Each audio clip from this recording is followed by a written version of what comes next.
And now for our greatest hits main event, Section 3 of the Vicinity Hiring Preferences. And this webinar will clarify grantees' responsibilities under Section 3 when implementing NSP activities and provide guidance for NSP3 Vicinity Hiring Preference. Presenters will share tips for establishing a Section 3 program, including marketing employment opportunities and reporting on performance. This webinar is for all NSP grantees and their partners. And for those of you new to NSP webinars, please know that this is an interactive event and there will be time during the presentation and after the presentation for your questions. So at this point, I'd like to let you know who we have with us. We've got a number of people well-versed on the ins and outs of meeting the spirit and requirements of Section 3. From the Cloudburst Group in Landover, Maryland, we have Carol Burchett and Julia Pearson. From HUD Central, we are graced with the presence of John Laswick. And we have two practitioners who will tell us some of their best practices. Leslie Edmond from the Washington, D.C. Department of Housing and Community Development, and Rebecca Weiner from Community Resources and Housing Development Corporation in Westminster, Colorado. So welcome to all of you, and I understand that John has a brief time with us today, and he would like to start out with some comments. So, well, I'll stick here as long as I can, but yeah, I do have a sermonette before we begin now, so unless you guys are ready to do backup, you know, with a little hand move and stuff for the greatest hits, but some of you have heard this before, but let me repeat that. I think that NSP is a perfect fit for the Section 3 program, and it's really something that I think you'll hear today bears, some effort in doing. I think that it's important to keep the NSP funds in the neighborhood by hiring local people and local contractors. I think it's getting those local residents into jobs is critical.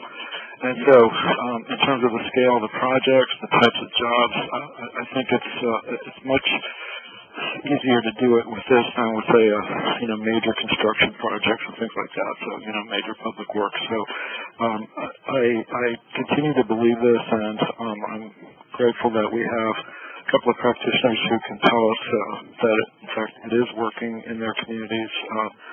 And so I appreciate Leslie and Rebecca sharing their time with us. And I want to thank Carol and Julia for all the work they've done. They have really worked out a handbook on Section 3 and vicinity hiring that should be published this week. It's inches away from publication. And so that will be, I think, a good resource for everybody. We have both Leslie and Rebecca and a couple of other case studies in there. So, Leslie's working at a big city. There's a state. Rebecca's at the nonprofit level. So I think that wherever you are, we have a way for you to get your hands on the issues and get it done. You will notice, perhaps, if you're paying close attention, that there is a slight change of interpretation on these thresholds. We're not going to make a big deal of this. The fair housing people are publishing a new regulation, and as soon as they publish it, we will be the first to adopt it. It's really a small change, and I'm not going to get into it primarily because I don't understand it that well. But really, I mean, I was having a discussion with two attorneys about the letter S inside of two parentheses. So that's really what it comes down to sometimes. But that's so that's how minor it is really. And I think the good news is that you should when in doubt assume that you're covered. Go out and do the best you can, because this is really a chance to loop these funds back through the community in a way that will stabilize not only the housing stock but the economy and the lives of the people who live there. So with that, I'll just turn it back over to Kent, and I'll sit here and learn along with the rest of you. Thanks, John, and I'll do a very quick handoff right over to Carol Burchett. and she can start taking us down this road. Go ahead, Carol. Okay, thank you very much. Good afternoon, everyone, and I appreciate you taking the time to attend this webinar. This is our second time at it, so hopefully we've got a little smoother than last time, but we think we have some good information to share and some excellent resources in our presenters that are here, because I think the value in learning is through shared experiences that we all have, and learning how others have gone before and faced some challenges and how they've overcome them can help us improve our own programs at the local level. So appreciate that. You'll notice the slide in front of you today. For those of you who weren't with us when we did this originally in March, you might be asking the question, what is Section 3? So we're hoping that we'll be able to answer some of that question. We're going to talk about the purpose of Section 3, how it applies to our NSP projects, what some of the definitions are, the reporting requirements. We're going to give some insight into the change in definition with NSP3 to Vicinity Hiring Preference. Mostly it mirrors Section 3, but there are a couple of differences, so we're going to talk about that. We're also going to share, both Julia and I attended most of the NSP clinics as Section 3 one-on-one table managers, and we came away with a lot of information from folks about what some of their obstacles were and what some of their struggles were, so we've put that together in this discussion to share some of those tips and then to share some strategies that will help you, be able to implement your program if you're not already doing so. So getting to the conversation about the purpose of Section 3, you'll see that on the slide. It comes right from the regulations. And basically what it tells us is we have a threefold purpose: to preserve and create jobs and promote economic recovery, and to assist those most impacted by the recession. And I feel that it's a great way to make your programs really shine, because not only are you in there doing important work to reinvent neighborhoods, to stabilize neighborhoods, bring the livability back to the communities, and what better way to do that while you're working on the housing side of things through the NSP dollars and other federal dollars that are being invested in those areas. You're providing economic opportunities. You're providing jobs for residents who are low income, or businesses that meet the definition that we'll talk about in a few minutes of a business concern. And so you're putting, like John said, the money back into those areas, and you're creating jobs. So we often don't get pats on the back for our work. It often goes unrecognized. But one way to really make that stand out and shine is when you're showing that you are providing those opportunities in addition to the housing to improve the neighborhood. So I think this is an excellent program and way to do that. You'll notice in the description of the purpose, the term "to the greatest extent feasible." So what does that really mean? And what that means is you have to make the best effort you can, the best faith effort that you can make to accomplish the goals of the program that we're going to be talking about as we move ahead. And we're going to talk about applicability. We're going to talk about numeric goals.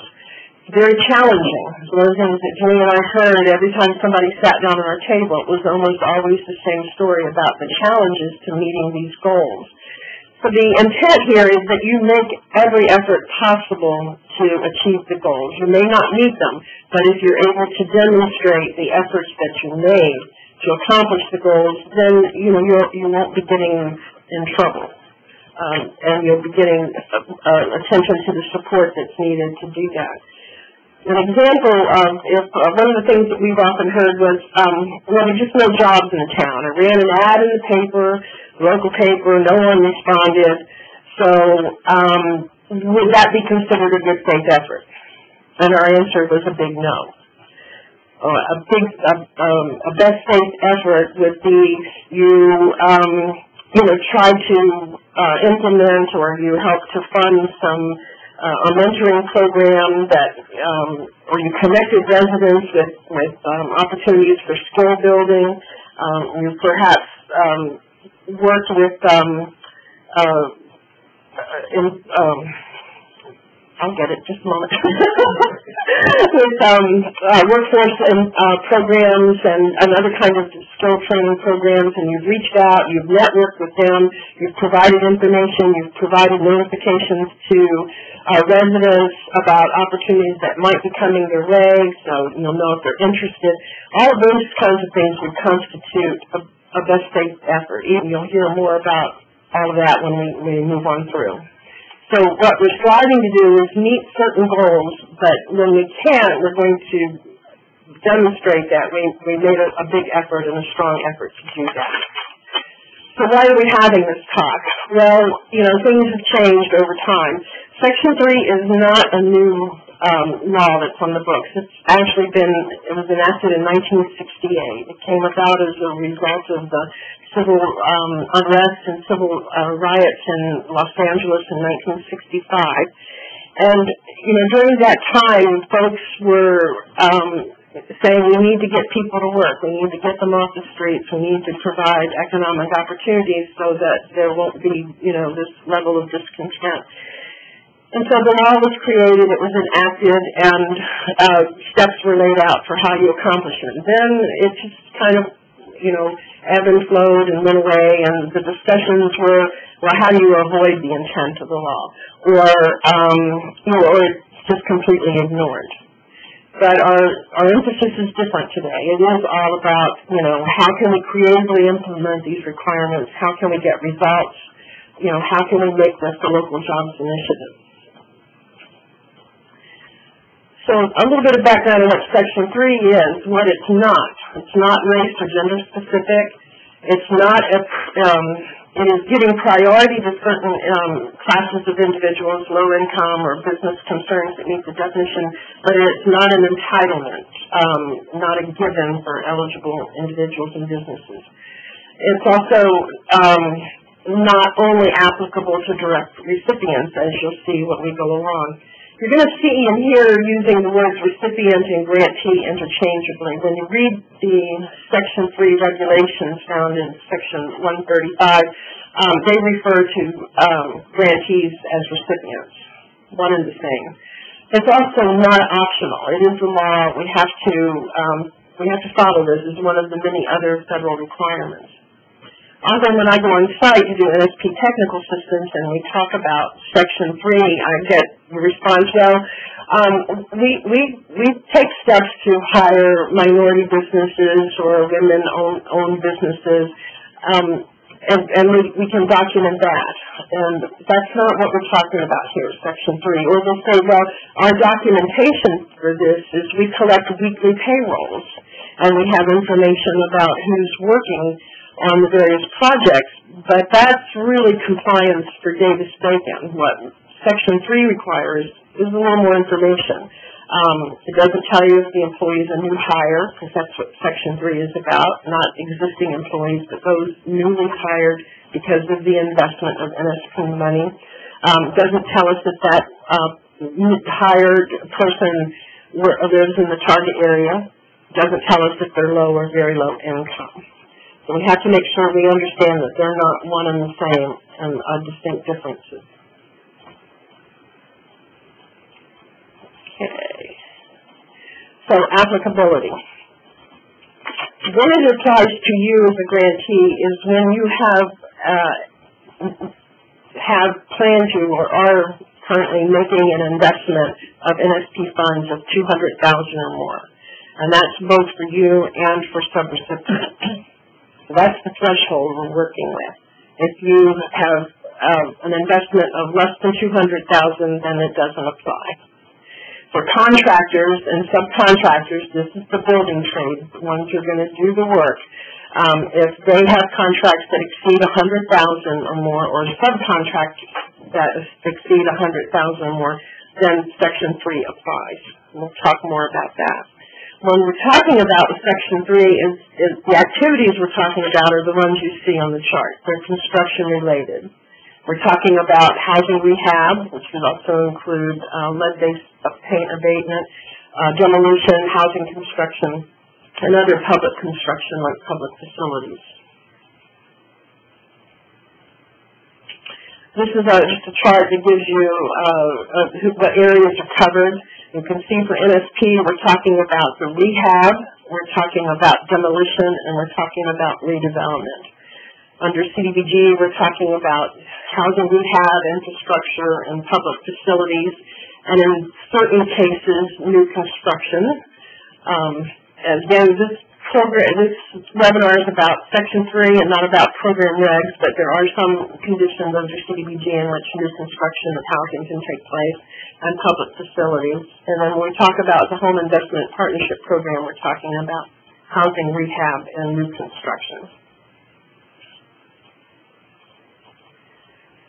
You'll see where it's appropriate in some places the Section 135.3, that's the point of the regulations that discusses this so that when you want to look something up, it can help you find it pretty quickly. What this means is that when you are investing NSP money and other either private or publicly funded money, there will be times when the amount all of Section 3 will apply to the entire project or activity. The example you see up there on the screen before you is if we had a project that budget is $500,000 alone would trigger Section 3 applicability, and we have $150,000 of state funds and then another $100,000 in private bank loans, then Section 3 is going to apply for everything. It doesn't get parceled out and say, well, it doesn't apply, here because this is private money. It doesn't apply here because it's state money and it's less than $200,000. It's because of the total project budget is $500,000 that it applies to the whole project or the whole activity.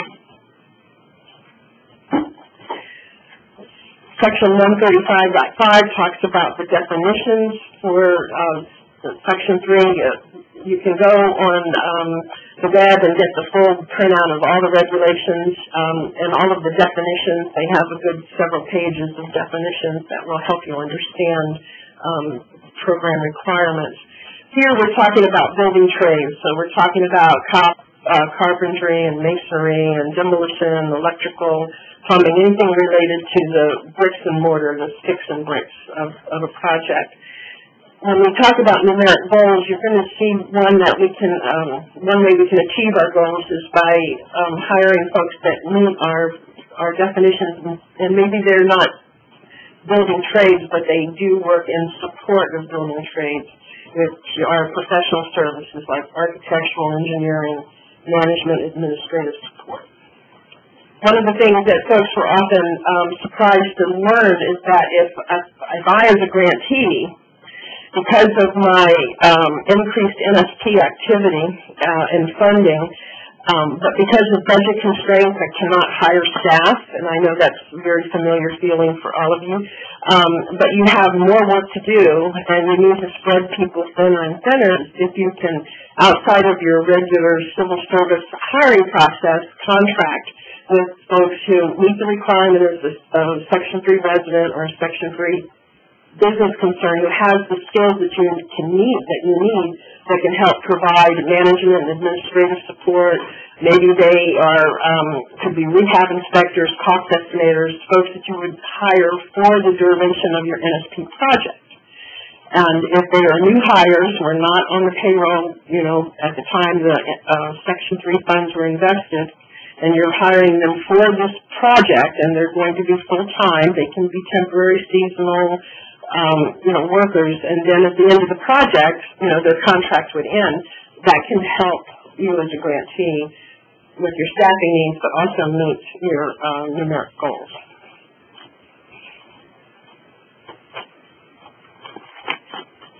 Another definition you've already heard using the word Section 3 resident.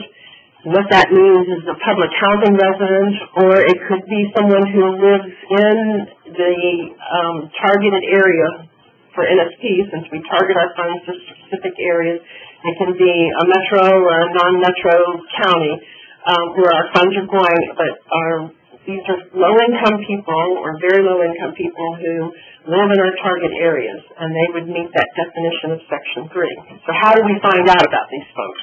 How do we know what they are? That's where some of, the making the greatest effort is. Perhaps, notifications in newspapers that you're looking for folks who are live in specific areas who are looking for employment opportunities, and have them come in and fill out some information so that you can identify them. Or going door to door if you have a relatively small target area. I've known in some communities who prepared brochures and flyers and took them out to every house in the neighborhood and provided information. A good source of that is also public housing agencies. Talking with your local public housing agency, they have lists of Section 3 qualified residents. And so working with them to share that information in those lists is one way of obtaining that information. One of the things that is interesting in the Section 3 regulations that it doesn't require that you have any documentation to that effect. What we see grantees putting into practice, though, is they create a certification form. Again, not required by FHEO, but is it a good practice? Yes. And is it something that on the CPD side they'd like to see? Yes. So we have a form that someone would fill out, a resident would tell you, who they are, where they live, so you can identify if they live in the target area, and, identify what their household income is, or if they don't want to share that information, but they'll look at a chart and say, okay, my income doesn't exceed this, and, circle or check that. Then that's a good practice, a good thing to have. It's a good way to document your efforts to identify and know who your Section 3 residents are. And this is a self-certification form, so you're not having to do income documentation. You don't have to certify them like you do for beneficiaries of your program. It's just a self-certification form. Part of the NSP Section 3 toolkit will have some examples of what some of these forms might look like and of things that you can use and not have to kind of start over. And the resources are out there on the web. There's some examples on the FHEO Section 3 website as well. As far as business concerns, they're defined as a business that 51% or more is owned by Section 3 residents, or 30% of their staff are qualified Section 3 residents, or they're agreeing to subcontract 25% of their funds to Section 3 businesses. So it has to be one of those three things in order to be certified as a business concern. And again, a self-certification form will help you identify the business, what they do, tell you who their employees are, how many employees they may need to work with NSP programs, and get some references and have some idea of their qualifications. Because while we have definitions for this, the regulations also speak to the fact that, again, this isn't an entitlement. They have to be qualified to meet the position that you're filling, or as a business, they have to have the ability and capacity to perform. It's one thing if they can pick up a shovel or a level or a hammer. It's another thing if they know how to use it. So, we have to be able to have some history of what they've done, what their skills are, or what skills they may need, so that you can use that to identify places to target them to get training or get their attention to complete the steps that they need and become eligible to do that. When we're talking about business concerns, we want some references. We want to know, where they've worked, what kind of work they have done and performed, and be able to determine their capacity before we know that we can work with them or not.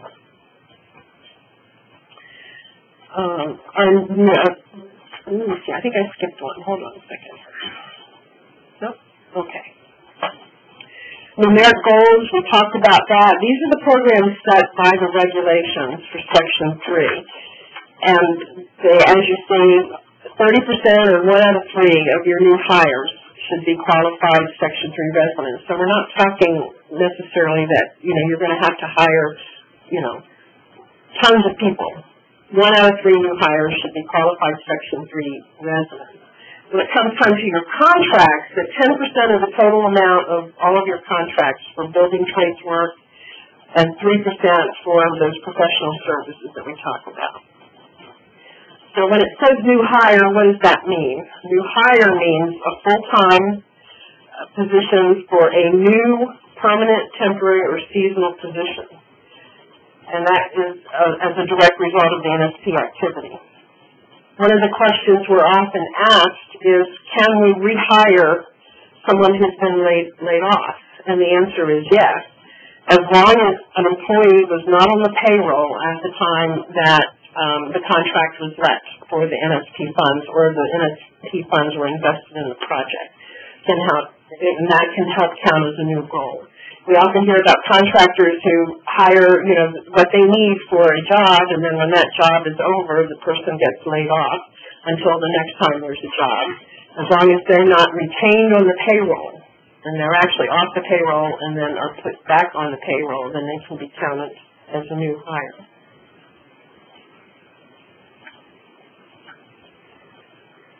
So we talked about the PHA. PHAs are great partners for our programs. They know Section 3. Their threshold is much different than the one we just described. For every dollar of their money that's spent, they have to immediately, that's their threshold requirement. First dollar is spent, then they have to meet the Section 3 threshold. So they are experienced with the Section 3 program and requirements, and often have list of residents that can be helpful to your efforts.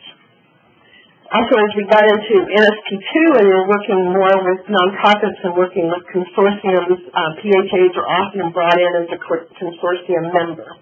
And that's great. They have wonderful experience. They know how to develop often and how to manage scattered site or rental housing or larger multifamily projects.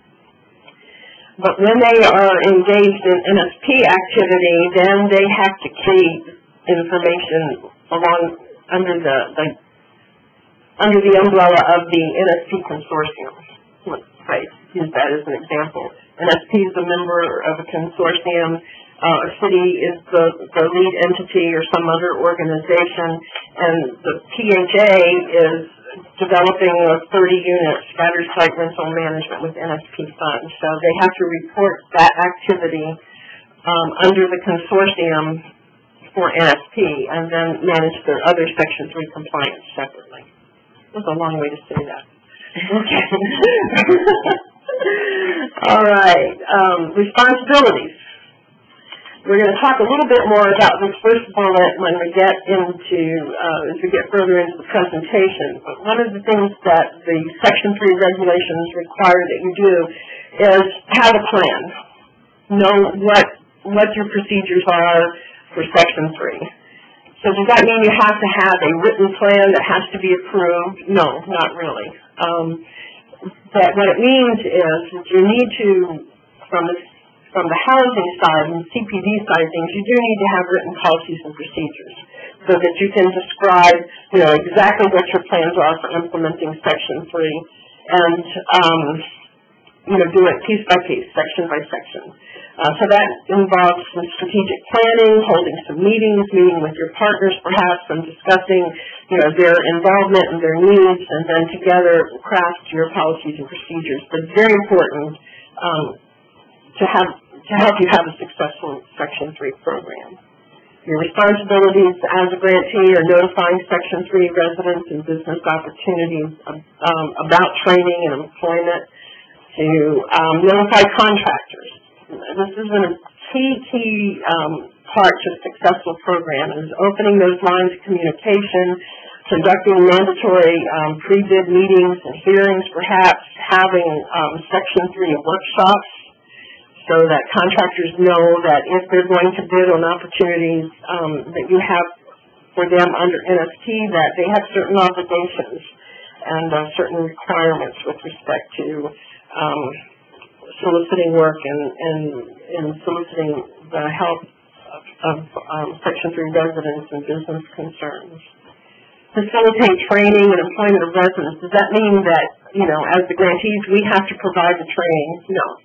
It means that you have to, reach out and partner with organizations that do training, Job Corps training and workforce development. And one program, one tool source that I used as a grantee was we had a local community college that had a construction trades program.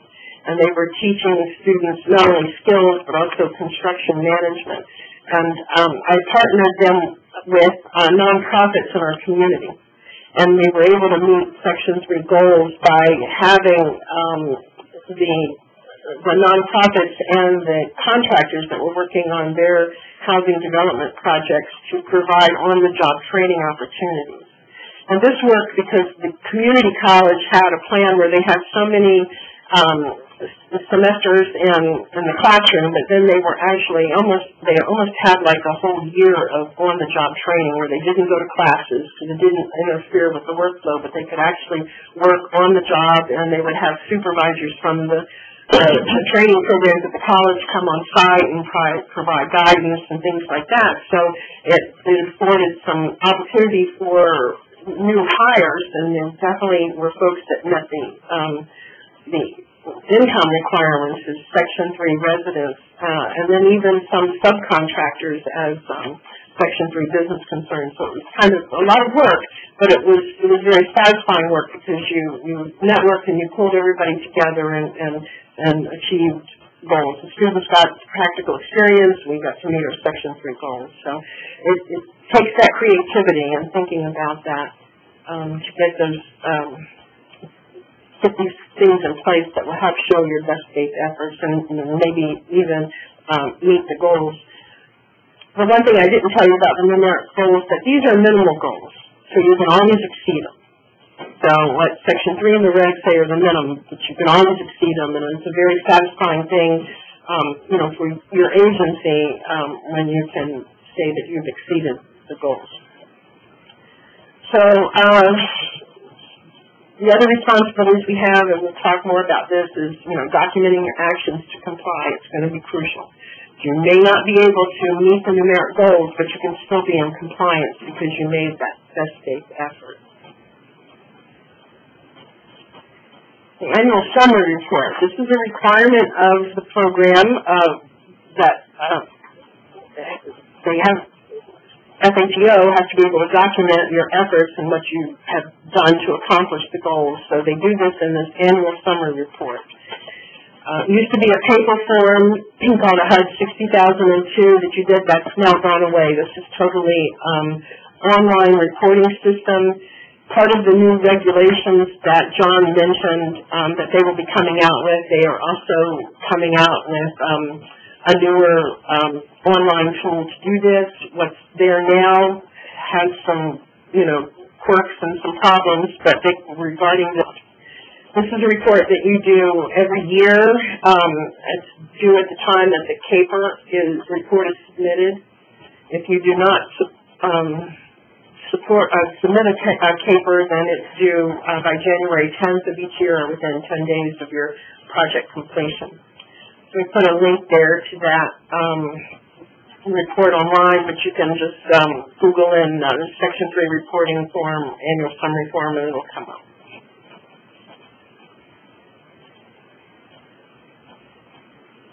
So we talked about some of the responsibilities and how you report what you have done. And now we're going to just spend a second saying that if you don't do that, then there are consequences. And you can see that. There is a possibility of sanctions or termination of your contract, or debarment or suspension from other HUD work. So just know that it's taken seriously. It is being monitored by the Fair Housing Equal Opportunity Office as Section 3 people, but then also for those of us on Housing and Community Development, CPD, when your reps come out and monitor, they have a monitoring checklist and they have questions that they're going to be asking and looking through your files for documentation. in the handbook that John alluded to, though, coming out, that's one of the appendix in the document. It's just an example of from the CPD monitoring handbook, the checklist that your reps will be using when they come out. So I think we're at the point we're going to take a break, Ken, for some questions. Terrific, and we do have some. And start with, what is a CAPER report? A CAPER report? That's an annual report, and it's like I'm drawing a blank now, and I used to have to write them all the time for what it stands for, but it is your annual action plan, annual performance evaluation review, something like comprehensive. Well, anyway, maybe John, you can tell us if you're on the phone, but it is an annual report that grantees submit.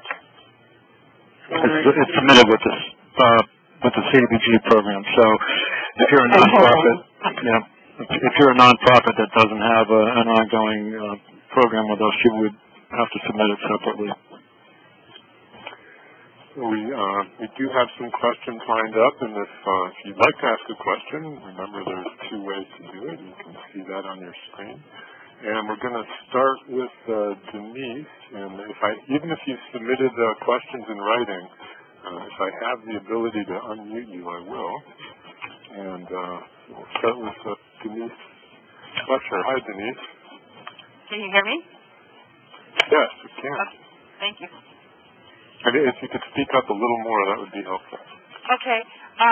My questions are in writing, but we help CDBG and home recipients run housing rehab programs, and we work in a lot of small communities, and we work with small contractors, general contractors, to do the work. The contract is between the family and the contractor.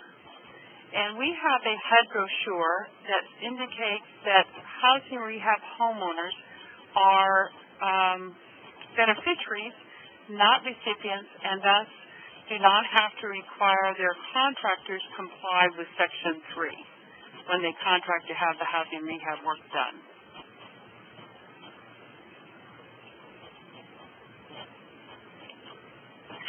Any comments on that from our presenters? Well, there's probably truth in that. If these contracts are less than $100,000,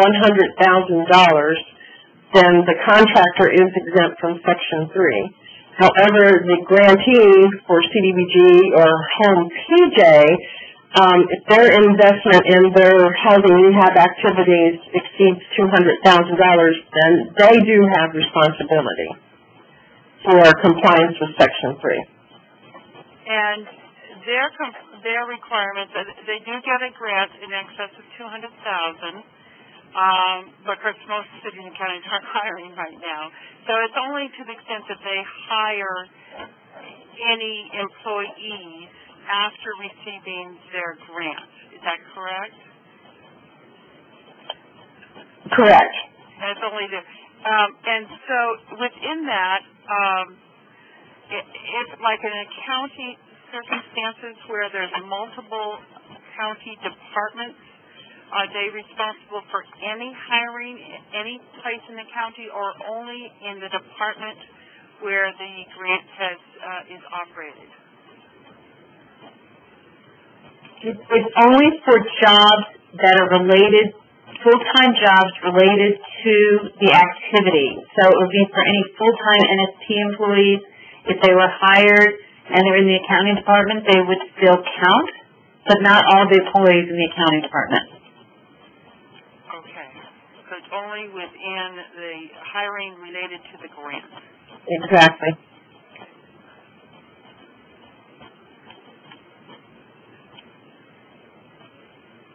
Does that answer your question, Denise? I think so. And like when we contract with these cities, we contract for admin and activity delivery. Our responsibility as the city's contractor is only if our contract is in excess, the portion of our contract that pays for our staff and is in excess of $100,000.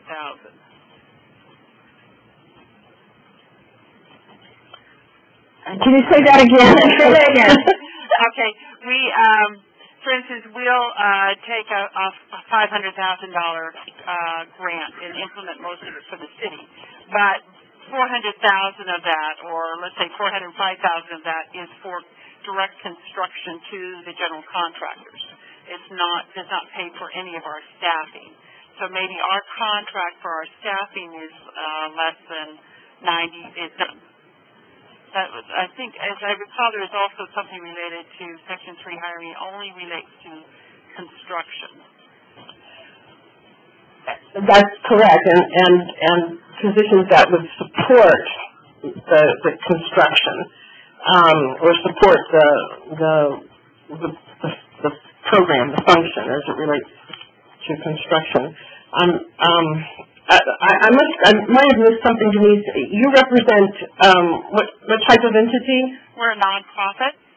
Okay, so are you a subrecipient? No, we contract with cities and counties to implement their programs for them, but we don't act as a subrecipient in that role. Okay. Well,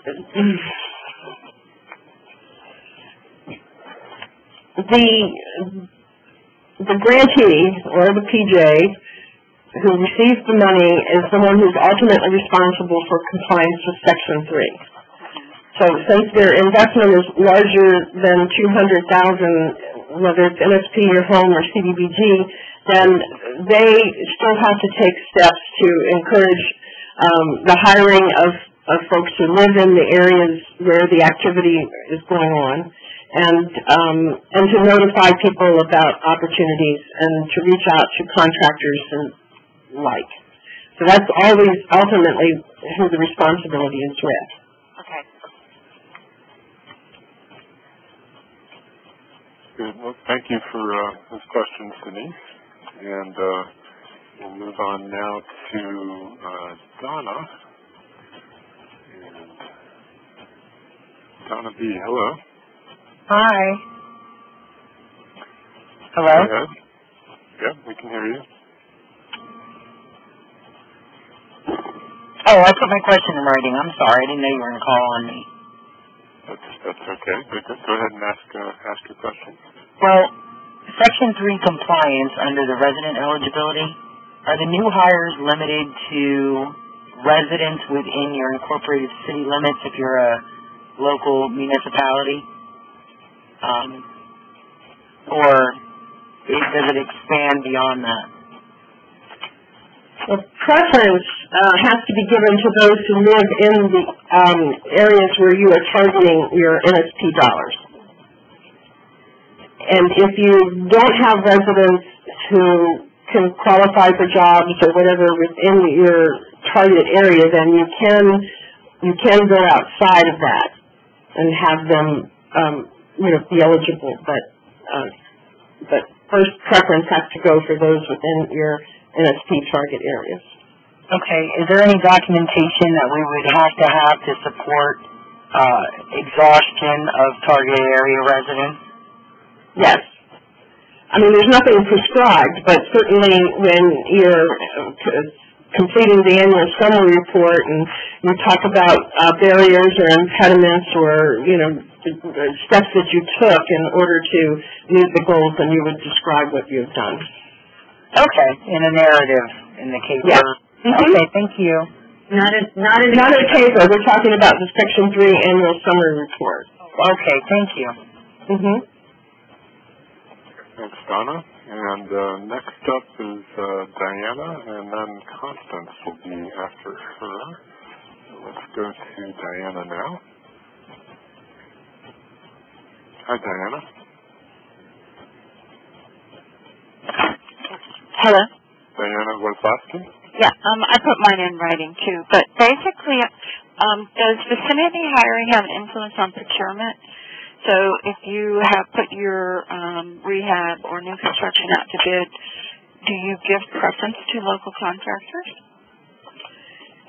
Well, Diana, that's always an interesting conversation because the regulations will say that you have to follow your local procurement.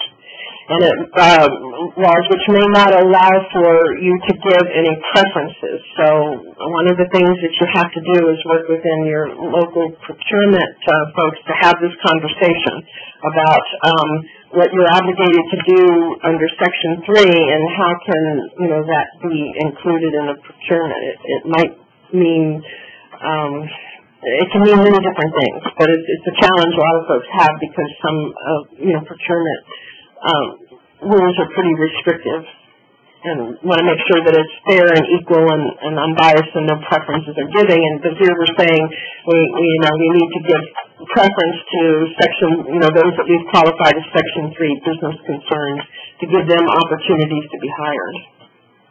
And two ways you could do that if it is allowed within your local procurement is one, you could give points if you're doing a rating system. Someone maybe a Section 3 business would get 10 extra points.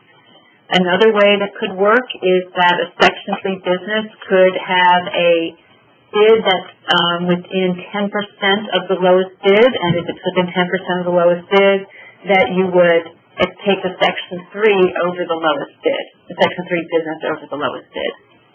Okay, and if you do that in your contracting procurement, then would that be considered part of your Section 3 plan, and that would be, during monitoring, that would be a good plan? Yes. Okay. That would be excellent. Right. Okay. Thank you. Mm-hmm. Thank you, Diana. And I see that Constance did not have a question. She was just defining what CAPER is, which is a Consolidated Annual Performance Evaluation Report. Thank you very much. Okay. I haven't been a grantee for many years, so those kind of things go out of your head when you don't have to do it. Thanks, Tom. Coming up here, we've got Chris, and then Albert, and then after that. So let's go to Chris now. Chris, Hi, Chris. Can you hear me?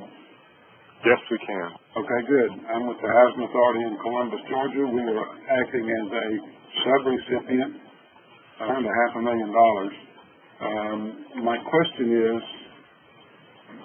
our activity is purchasing foreclosures and then rehabbing them, and we don't expect to have any transaction in that's over $100,000. Does that mean that we are exempt from Section 3 requirements?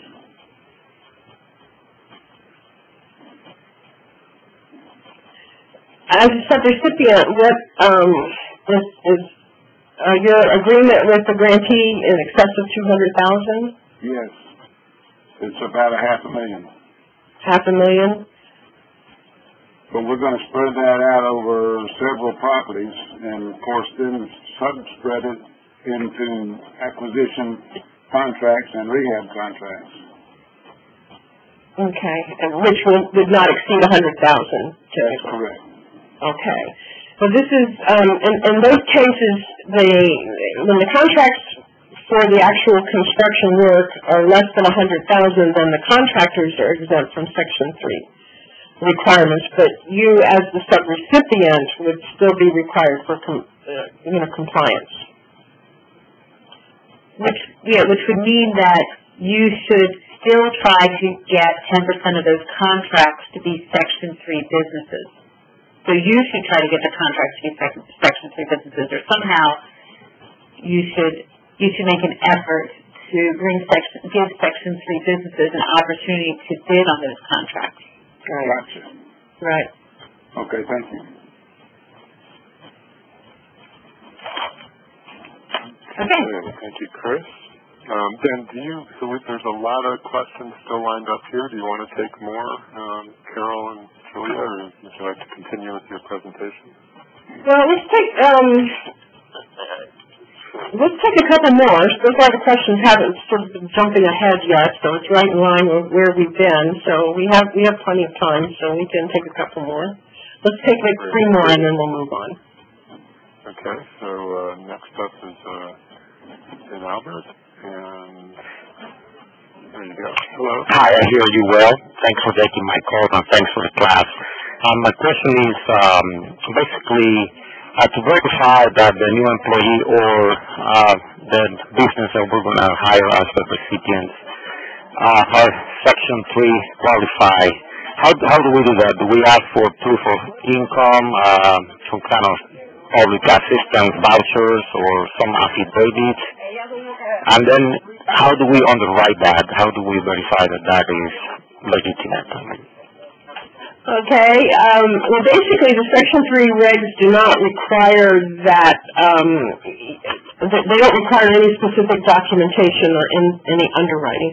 What is a good practice, as we said earlier, is to have some kind of. You need to be able to identify who your Section 3 residents are and who your Section 3 business concerns. So having some kind of a application or a certification form that identifies who they are in case of a resident, where they live, what their household income is, and then they sign this certifying that that information is true and correct. That's a self-certification. That's all that's required of the Section 3 regulations. So you don't have to then do, have them bring in pay stubs or tax returns or anything like that. You might want to just confirm that they live with that resident, have them bring a piece of mail or their driver's license or something so that you know they are a resident of the targeted area. And again, that's not required by Section 3. So a self-certification. Same thing on the business side.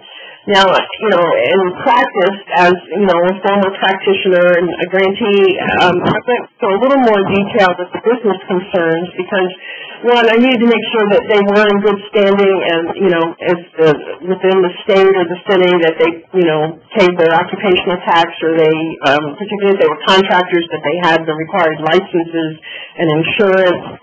I also wanted references because I wanted, again, to know that they not only met the qualifications as a Section 3 business concern, but they were capable and had the capacity to do the work.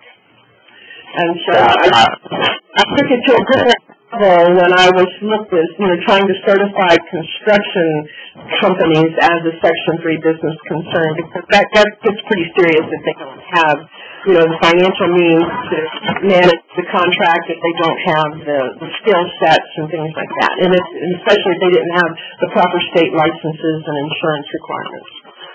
So once they sign that kind of a certification or acknowledgement or affidavit, pretty much they're responsible for what they're signing, basically, at that point. Exactly. Okay. For the Section regulations. Mm-hmm. Okay. Thank you so much. And you'll find some good sample forms when the new toolkit is published that you can use. Okay? Keep it simple. Thank you, Albert. And so we'll take another one right now, and then from Antonio, and then we'll go back to our presentation. And Great. Hold on just a second. There we go. Hi, Antonio. Hi, how are you guys doing today? Thank you for putting this on. You're welcome. My question is this, and I simplified my situation. My situation is this. I have an activity that I have a Section 3 new hire, and he's getting his allowance, his income from two sources, 60% CDBG and 40% NSP3. Now, when it comes to the annual report, will I be reporting him as under my CDBG as one new hire and on my NSP as a new hire? Well, that's a good question. And I've asked this question before, and I've gotten multiple answers. And the reason I simplified it to one person, but not for the funds, this person will not have the job.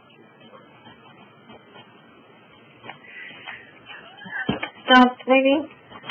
Wow, that's something we're going to have to get back to you on. If you would, you have our email. If you would email me that question, I will contact my source of information from FHEO and get an answer for you. Right, because I really simplified it. Because I'm with the City of Los Angeles, and we deal with huge contracts where we do have, you know, percentages, you know, and at one time I was reported to say, hey, double count them, and on the other I was, well, don't double count, because once we, if we start using percentages, we might miss out on some of the employees, but then you have the point, well, you're double counting, you're double counting job creation. So yeah, I'll email you that question, and if you guys can give us more clarity, I'm sure there's other people in the same situation as well. Thank you, Antonio. And what we can then do is, you know, have that put out through the NSP resources. Yeah, we can add. I think we would add it to the transcript. Yeah, and it'll be in the transcript. So we'll get that information for you. Thank you. Thanks, Antonio. And so let's the ball back to Carol and Julia.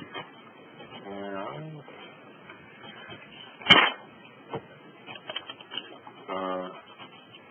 Carol and Julia, I don't see your name on the panelist list. Okay. Do I have, can I advance my slides now? That's what I'm saying, is I don't see you in the meeting at all right now. Huh? Yeah. Do you see anything on your screen? Our Wi-Fi went out. Maybe we're not hooking to the... Oh, yeah. Looks like we lost our connection. I will get some IT. Okay. So just... Oh, wait a minute. I think it's coming back now. Wait a minute. It says it's automatically reconnecting. Let's see. Okay. Is technology happening? Yes. Live and in person.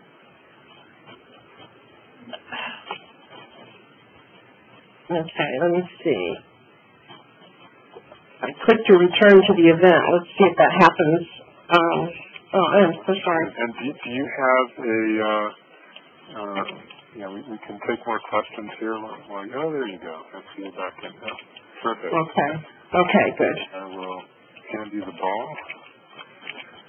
And we barely missed a beat there. Okay.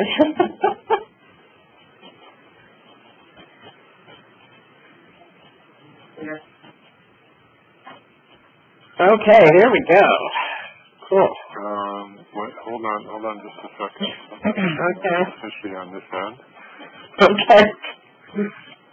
Kent, this is Antonio. I think you still have me connected. Okay, I will mute you in a minute. Thank you very much, Antonio. And hand this back to Carol. Huh. Are you able to advance the slides, Carol? No, all I'm getting is just the whole the info tab? Okay, now we got it. Let's see. Okay, here we go. Perfect. Okay, good. Thank you. Sorry about that. And we're hardwired now, so we won't have a Wi-Fi drops off. We'll be okay. Great. Okay, so this we're going to just take a minute to kind of, before we move into the next section where we're going to talk about vicinity hiring, just kind of think about what we were talking about, how Section 3 applies. So I have this scenario here, which is a contractor is awarded 5 separate contracts of $60,000 each to rehab houses. So how does it apply? If we could, if we were in a classroom, I could point to someone and say, tell us, but we'll give you the answer here. So in this case, Section 3 applies to the grantee if their investment in NSP exceeded $200,000. But since each contract is under $100,000, the contractor does not have to share in responsibility. So the subject of, a couple of our questions. But it still does not get from the grantee's perspective, they should still be informing their contractors and working with them and telling them about, opportunities for hiring new employees should they be needed, because the grantee is still responsible for meeting the merit goals. So the contractor's kind of off the hook, but the grantee isn't. The next one is a city's awarded $1.5 million NSP3 grant and plans to self-manage the acquisition and rehabilitation of 20 houses. They plan to hire a construction manager and a rehab inspector. So how does Section 3 apply to this situation? Again, the contracting goal, we talked about the numeric goals at 10% of all the construction contracts awarded. That's the goal. They need to reach out to contractors with employees who live in the vicinity hiring target area.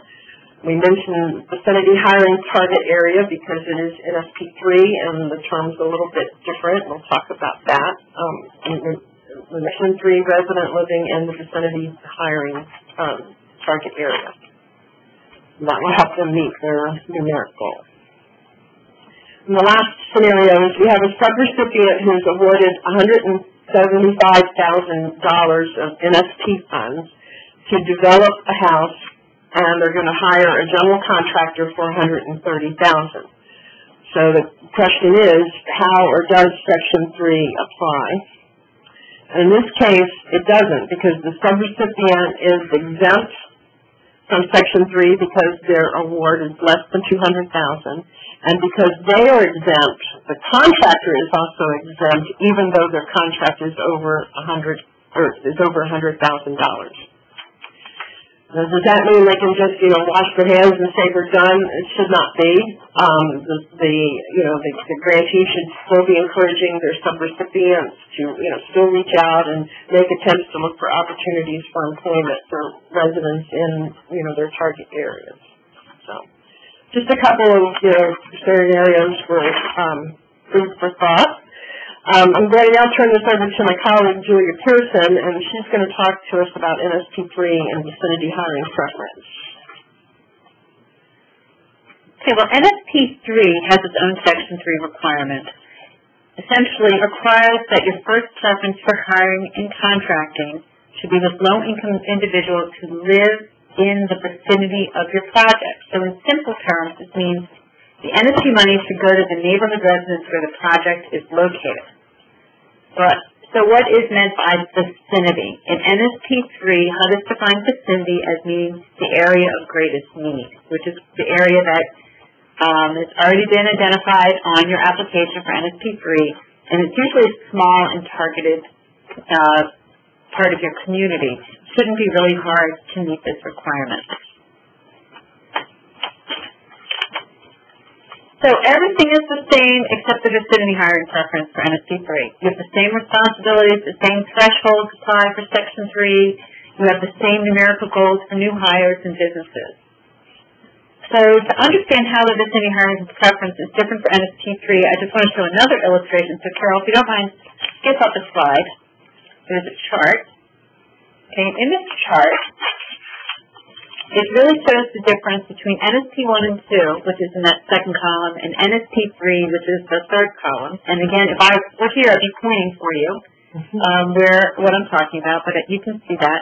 And the only thing that's different is that the first priority under NSP3 is the vicinity preference. You can see that all the other things fall right behind it.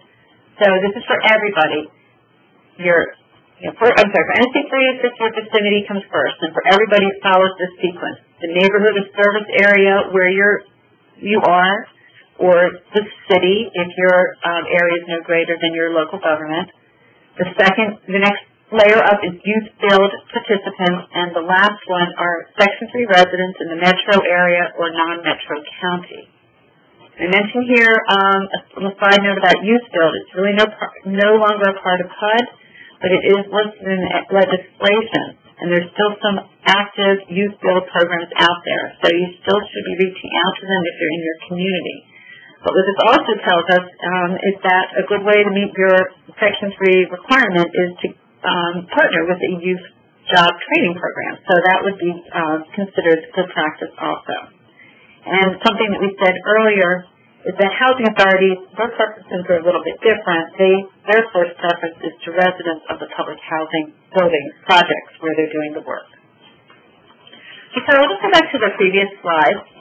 And the big question you may be asking, how do I report my vicinity preference, what I've done about it? So there is no separate reporting required, but there are three things that we recommend you do. One is describe your activities and your outcomes in the narrative section of your Section 3 annual summary report.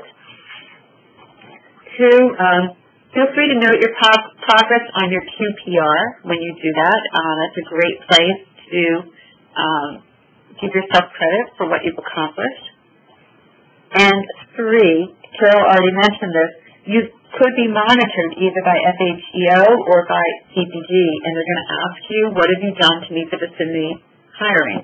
So keep a file in your office that documents what you've done to meet, to the maximum extent feasible, try to meet the vicinity hiring preference. So that's all I'm going to say about vicinity hiring right now. If you have questions, of course, you can ask us at the end. When Carol and I went and did the NSP workshops, the clinics, we got the same questions over and over again. And there's a lot of obstacles to Section 3, and what we want to do is give you some simple ideas on how to overcome these obstacles. So first, people say that their contractors tell them that their Section 3 requirements are just too complicated. Well, you know that they think it's too complicated because they're not paying attention to it. So what we recommend is you make compliance easy for them. Use forms that are simple. There's going to be new toolkit forms, new forms in the toolkit coming out. That will be out, I think, in this next week. And put it on paper.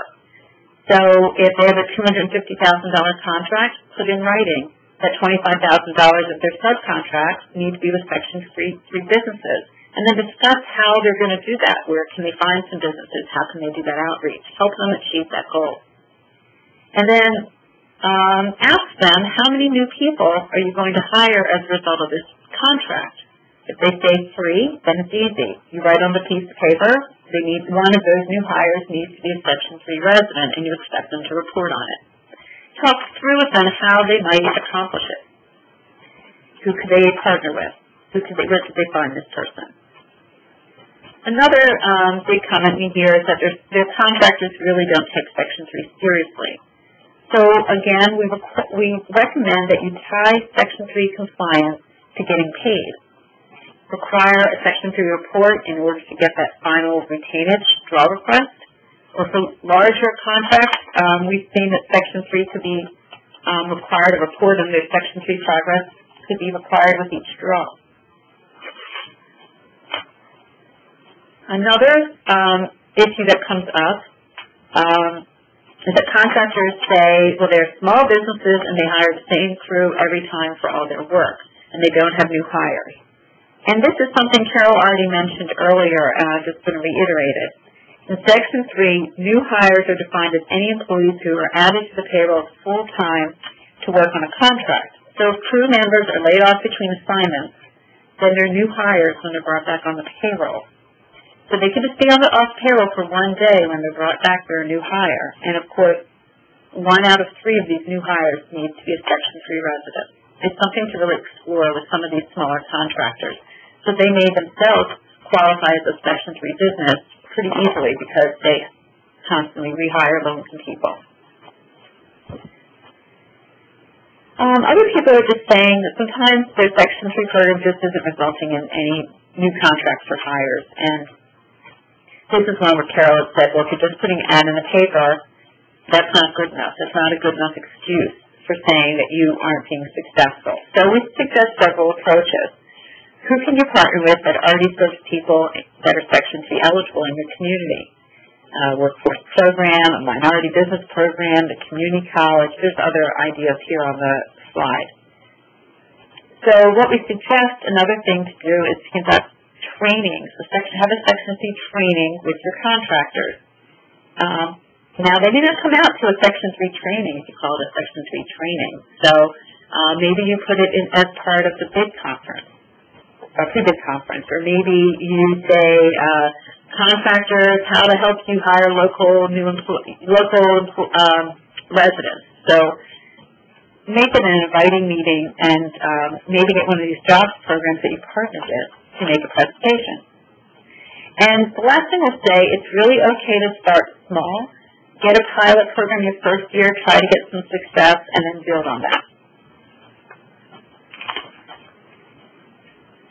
Another thing we hear is that in rural counties, people are having trouble finding an eligible Section 3 resident.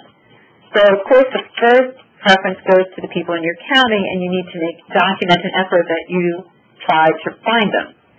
But remember this term maximum extent feasible that Carol told us about. It just may not be possible.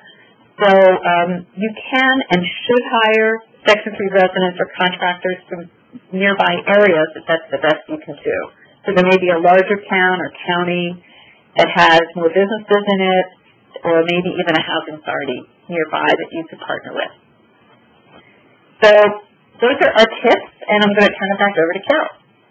Okay, thanks, Julia. A couple more things, and then we're going to hear from our presenters. I'm excited about that. So some of the strategies that you might want to think about in terms of implementing a program, things we've already said, to consider networking and collaborating with your local housing authority and training providers in, the target area or nearby areas, as much as you're able to on your staff, because this is important information. You need to be collecting data. You need to be tracking all of this activity, and it's very useful if you can designate someone as part of their job to be a Section 3 coordinator, whose responsibility is to see that, training is organized or workshops are held for contractors, or, all of the steps that you lay out in your policies and procedures are being performed in the correct way so that you will be considered compliant with the program. The Section 3 plan, that was a term that FHEO has always used. They used to have on their website a sample of a plan, but then realized as things were happening that it wasn't the best tool, so they pulled that off of there. When we talk amongst ourselves in the CPD world, we usually don't call it so much a plan as much as we do policies and procedures. So, again, I can't emphasize the importance to take the time, do the strategic planning, talk with your partners, and come up with this is our step-down approach to how, we're going to meet our goals for Section 3. So in that plan, we're going to describe the policy purpose and policy statement. You want to lay out your action plan and your goals. You want to talk about the procedures that you're going to use for contracting. We're going to talk about the certification procedures like we mentioned for your residents and business concerns. Talk about what training opportunities there are and how you're going to coordinate with those who do provide training that could be helpful to residents or business concerns. How you're going to evaluate Section 3 proposals. And then, what you're going to do in terms of your reporting and record keeping. It's all, standard information that you need to have so that you can work from your plan, have a direction and know which way you're going to go with that. Some of the things that are happening, as we understand from FHEO in 2011, some things have already taken place, as John has mentioned, that they're going to be issuing some new guidance that the FHEO office is striving to do this year is to increase reporting rates and overall compliance and enforcement for non-compliance. In meetings with them, I was rather surprised at the very low percentage of people who are doing their annual summary reports. And so they're taking note of that and working to increase the number of people who are taking their responsibility seriously. They're also going to strive to provide more training and technical assistance. They're updating the reforms for reporting forms and then also the annual summary report that we talked about. Two big things that they've been involved in planning for and getting ready to implement this year. One is this pilot program in the 5 cities you see on the screen for a Section 3 business concern registry, and this is where business entities can go in and do self-certification online and show up as a registered business. So if you're a grantee saying, well, I don't know of any business concerns in this target area, you could take advantage of this list, this registry. As I understand, they have had meetings. They've done a rollout of what this is going to look like to the participants from these 5 cities. They had a launch date, but apparently have not implemented yet. So they're expecting that that's going to happen sometime this fall. Another thing that I was just made aware of that happened was that they had, back in the late spring, they put out a NOFA to grantees or recipients, as they call them, where they were providing $60,000 up to $50,000 per activity that they're funded for a 1-year Section 3 coordinator and implementation position. So this was a NOFA that was out. It just closed yesterday. So it's going to be interesting to see how that works out. But they were, in their effort to provide more training and technical assistance, wanted to help grantees be able to fund one position for up to $50,000 to coordinate and implement. So I would be on the lookout for that information, not knowing if any of you saw that or responded. So if you did, good luck.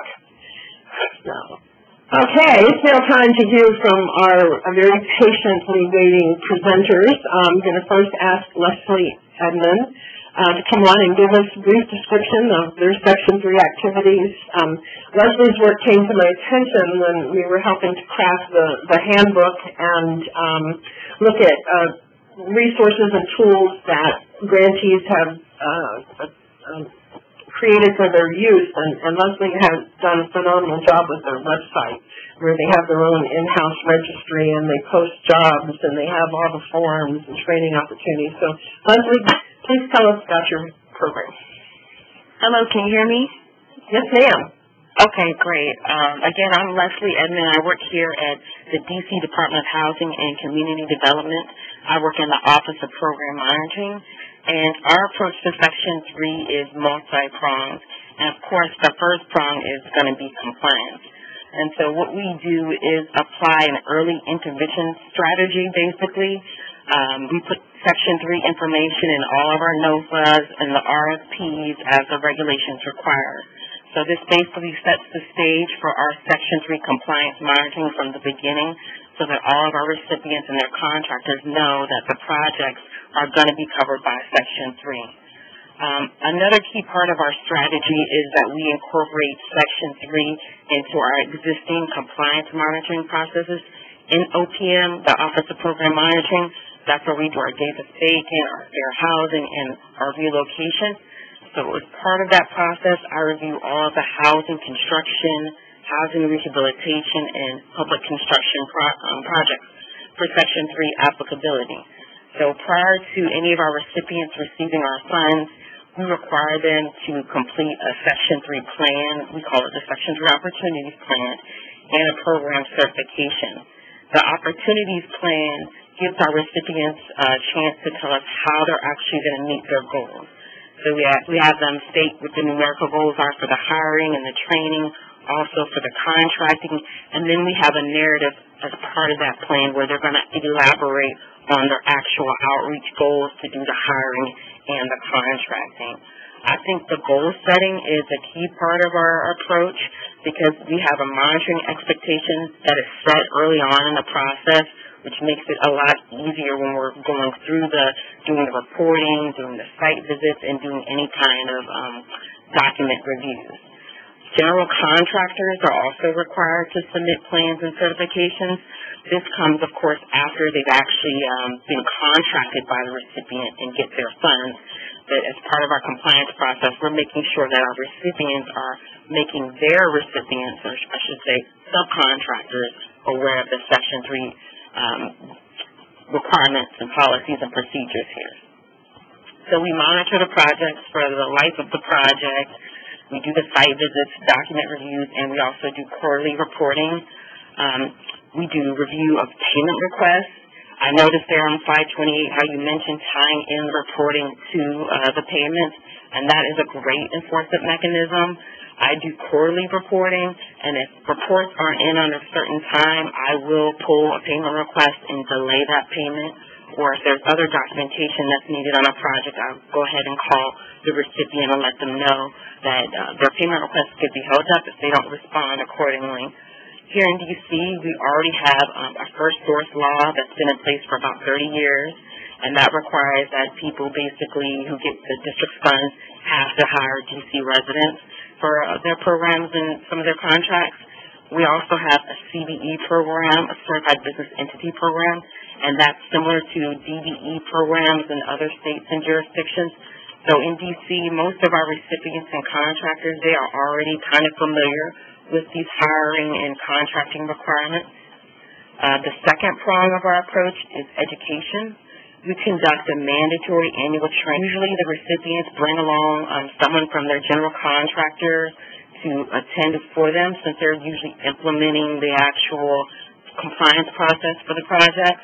We also invite community groups, our youth build partners. My counterpart at the Housing Authority usually participates along with staff members from the Housing Authority who do their workforce development there. We allow them to do presentations. We've had youth build groups do presentations. Members from the Housing Authority do presentations on their workforce development. Additionally, we've had members from the Department of Employment Services. They are basically our DOL agency, our employment agency here in the district. They do presentations as well. The third prong of our compliance approach is the Section 3 Business Concern Certification. So we've been doing that for about 2.5 years, and we've designed it to facilitate compliance among our recipients and their contractors by providing them a list of registered contractors that actually meet that definition of a Section 3 business concern in the regulations. So, of course, it mirrors what's in 24 CFR 135.36, where you saw those 3 different types of businesses that Carol was talking about earlier.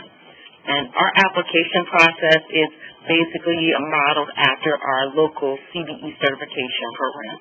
So rather than reinvent the wheel, we use a substantial amount of information for a business that is already certified as a CBE. Then I'm only going to look basically at their Section 3 qualifications, meaning do they meet those definitions in the regulations. When we certify them, we're not making sure that they're actually capable to do the work for our recipients. They, of course, have to do their due diligence when they're selecting a contractor. But what we're saying is that, according to the regulations, they do meet those definitions. The approach that we have basically here is that we're not giving them an opportunity to say that there aren't any Section 3 business concerns in the district that they can work with. Right now, we have about 41 certified businesses, and we've done this, as I said earlier, for about 2.5 years. And that also, it limited the ability of contractors to kind of superficially assert that they are Section 3 business concerns, because that has come up in the past. I've looked at some reports where somebody said, oh, this business is a Section 3 business concern, and of course they weren't. They didn't ever do their application. They haven't contacted the office, and they're just saying that so they could get the contract, basically. Also, as part of that, we do an orientation event about once a year where we target local businesses, small business assistance groups, the DBE community, contractors who work on our projects frequently, and certified business enterprises. So we invite them here, we give them information on the application process in order to encourage them to become certified. Lastly, the fourth prong of our approach is policy.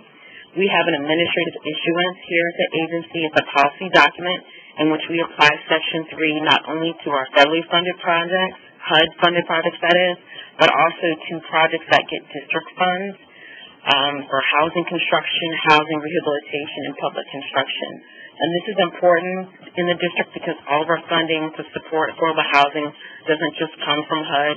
We use a substantial amount of local dollars to support our acquisition for rehab projects, financing for multifamily rental rehabilitation projects, and community facilities.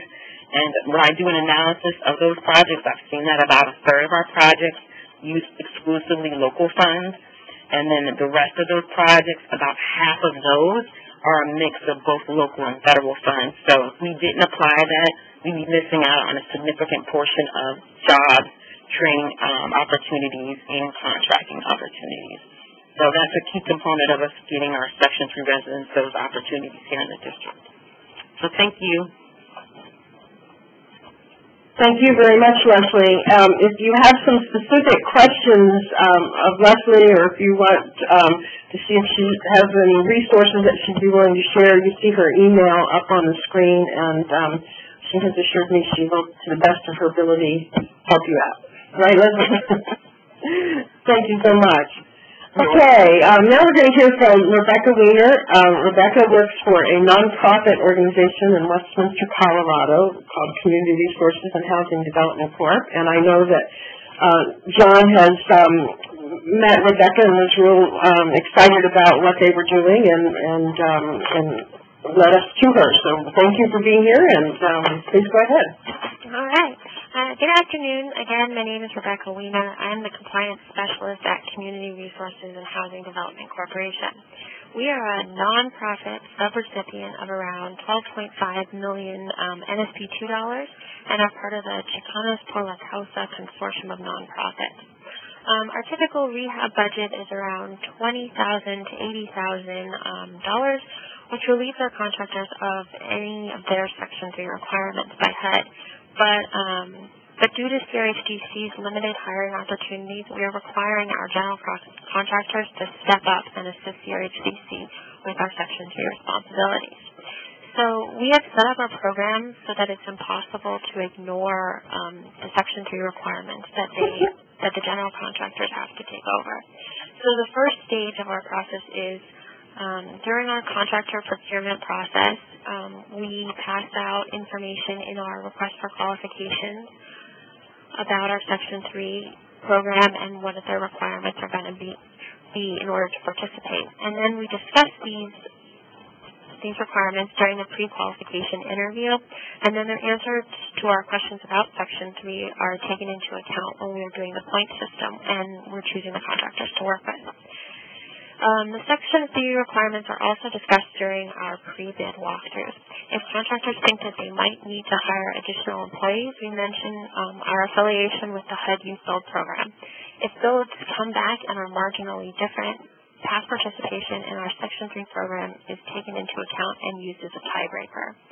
Section 3 is discussed at the pre-construction meeting, and contractors are required to sign on to our Section 3 plan. After construction is complete, Section 3 business certification forms are attached or given out when the lien waivers are signed and payment is made to give contractors a final opportunity to certify themselves as Section 3. We are aware that by using smaller contractors because it is more cost efficient, the hiring opportunities will be somewhat limited. We still think that it is good to keep small businesses employed, and then we can count contracts with them as dollars awarded to Section 3 business concerns. One of the things that we struggled with in the beginning of starting up our program is keeping track of all of the contractors' new hires and their outreach efforts. Some strategies we have used to overcome this is that we require that a Section 3 compliance form be submitted with each draw request. This form outlines the number of new hires during the period since the last draw and what outreach efforts they have made during this time. Contractors will not be paid until this form is submitted. We also ensure that contractors who make a significant effort to hire Section 3 employees that they will be awarded bids. The results of these efforts have been that it is obvious that some of our contractors are willing to make an effort from the beginning and some are not. We have had trouble figuring out how to encourage contractors to hire new employees in this economy and finding other ways for them to participate in this program if they cannot justify taking on additional employees. Overall, this has been one of the most complicated issues for the CRHDC Section 3 program. As much as our general contractors would like to help us with our vicinity hiring requirements, most of them do not have the capacity to hire additional employees. As an organization, we cannot force these contractors to overextend themselves so much that they are not making a living, especially since they are bidding on our projects so competitively. Some strategies we have used to overcome this is that we have promised contractors that if they make a significant effort to comply with Section 3, we can guarantee that we will award bids to them, and then so that they can afford to keep new employees on their payroll. And then figuring out which of our existing contractors that we have started working with already would be qualified as a Section 3 business without taking on any new employees. We've also got quite a few people who have called in once they heard about our program, and we've been referring all of these people to our contractors. And our contractors have been meeting people in their neighborhoods. People walk by the house and see the sign and see the construction, and so they walk in and ask if there's a job, and they've been hired. I think that one of the important points that I've sort of learned through this process is that a lot of the contractors that we're currently working with are already Section 3, and I just haven't taken the time to get them certified. And so they are new hires because we hired them because of NSP, but I just needed to get them, get their paperwork back. And I really think that it's important to have project managers who work directly with the contractors be willing to participate in the program and help get everything together. So that's about it. That's all I got. Thank you, Rebecca. We appreciate your time. And again, if you have some specific questions with Rebecca, I'm sure she'll welcome an email from you as well. Okay, just a couple more slides, and then we'll get back to questions. This is just some resource information, some links to Section 3 website, NSP resources for Section 3, what we have up now, and we're excited that, within the week or so, John will have some more resources specifically targeted for Section 3 up on the Resource Exchange, Section 3 regs, and this link here, I believe, isn't valid any longer because it's the PDF that takes you right to the form, and there's not a paper version of the form. But if you do go to and just Google in HUD Section 3 Annual Summary Report, that'll pop right up. And as we get ready to conclude, your feedback is very important to us to be able to judge the value of this information and others and determining other resources that would be helpful to you. So please take a moment when you can using this link and give us that feedback. So Ken, do you want to help us with the questions? You bet. And thank you, Carol. Thank you, Leslie and Rebecca. And let's go to questions now. We've got a bunch of them. Yeah. And we'll start with Catherine, who asks, we have programs that provide money to subrecipients who then lend the money to developers. How are Section 3 requirements applied? So again, depending on the thresholds, if a subrecipient is investing $200,000 more, or more of NSP funds, then the subrecipient has to is the one who's required to comply. If their work with developers exceeds the $100,000 threshold, because developers are typically the contractors as well, then that responsibility has to be shared and passed on with the contractors.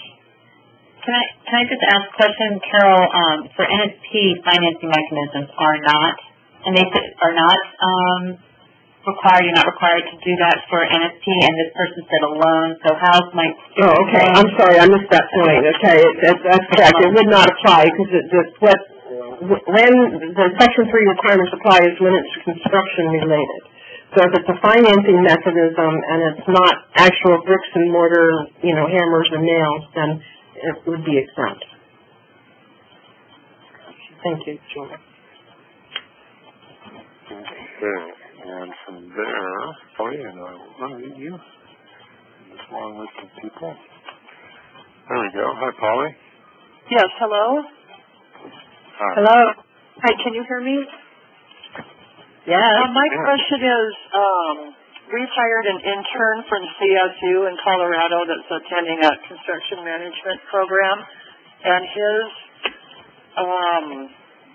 teacher has asked him, they're so excited to have him working on a project that he is doing this for his school and taking the semester, not this summer, but the next until we're done, to work with us. Would he possibly qualify? Just depends on his income. It depends on if he was unemployed. It depends on his income, not if he was unemployed. It depends on his income. And he just has to self-certify. Okay. I'm sure he will. It doesn't count. His parents' income doesn't count. Right. It's his household income. This is too. Okay, great. Thank you. Thank you, Polly. And from there, move on to another question from Catherine, and she asks, is the threshold per project or total amount? Wait a minute. Sorry. Is the threshold per project or total amount of the project?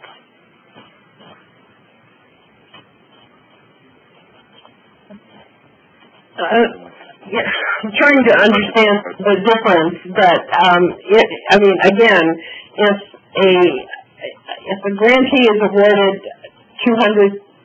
or is investing $200,000 more of their NSP funds, then they have obligation to comply with Section 3. And then if they award contracts that are per contract, not cumulative. Like we mentioned in one of our examples, if I'm doing 5 homes and I'm letting 5 different contracts and no contract is exceeding $100,000, then Section 3 does not. Then the contractors are exempt. It's not like I take all 5 and add 50,000 times 5 or something like that and say it's per project on that. Sounds good. And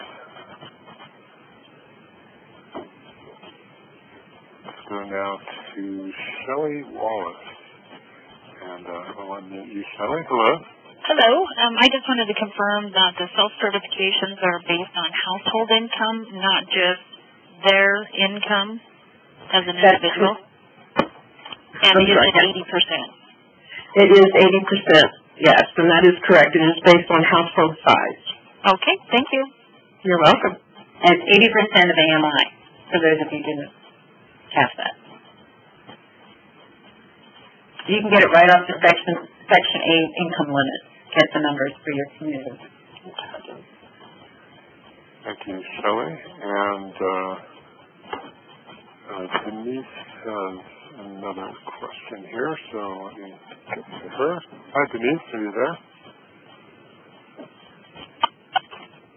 Denise Fletcher?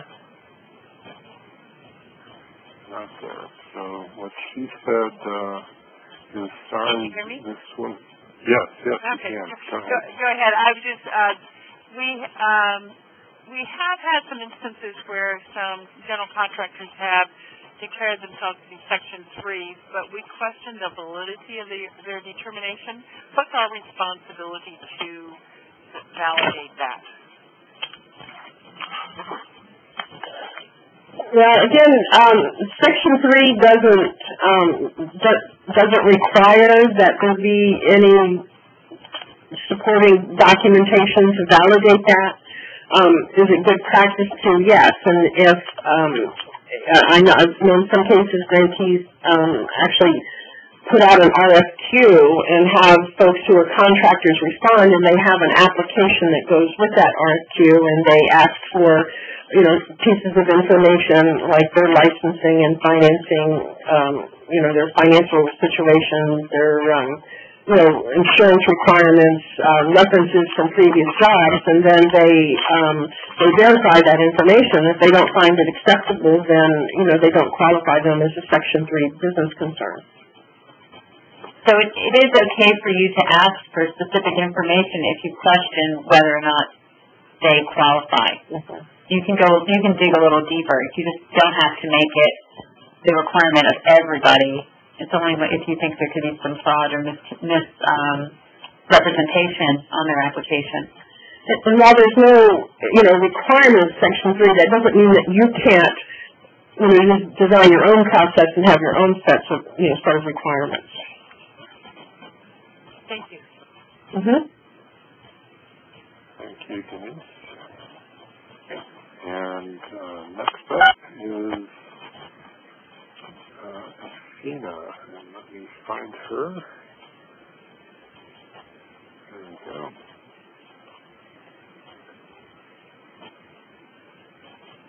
Hi, Athena. Athena Cortez, can you hear us? Perhaps she stepped away. So Athena asks, if no contracts meet or exceed $100,000, would a report have to be submitted? Yes, you always have to report. And, you know, your report states that you may have let this many number of contracts, but none of them, you know, exceeded $100,000, but you do have to report.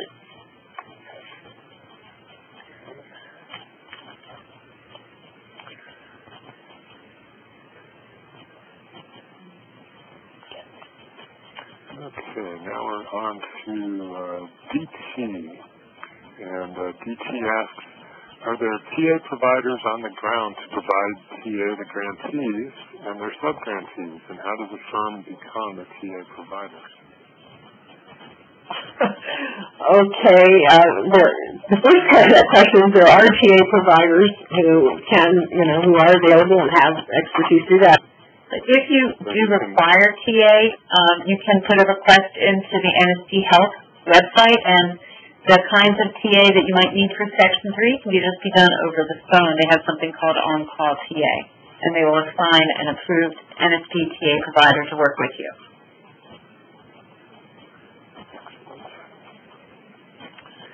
And let's go now to Bob Jones. Hi, Bob. Hello? Hello? Hi, Bob. Where are you calling from? City of Springfield, Missouri. Very good. I had in a couple of different questions. The one had to do with when Leslie Edmond was talking about her certification program. Once she certifies a firm, how do they, is that forever, or do they renew it annually, or how often? Hello. The term is for a 2-year period. We do it for 2 years, and then at the time that expires, if they still meet the qualifications, they can be renewed again. They don't have to do a new application, but we'll just go over their original qualifications to determine if they still meet those. Okay. Thank you. You're welcome. We were told at FATO that it could be 3 years, but I haven't seen anything in writing about that. So it's not in the regs. Thank you, Bob. That was it? Okay. And Angela. She's up next. Hi, Angela. Angela Baldry? I'm here. I just wanted to confirm the difference between vicinity hiring and Section 3, because under NSP3, we're doing acquisition, rehab, and disposition.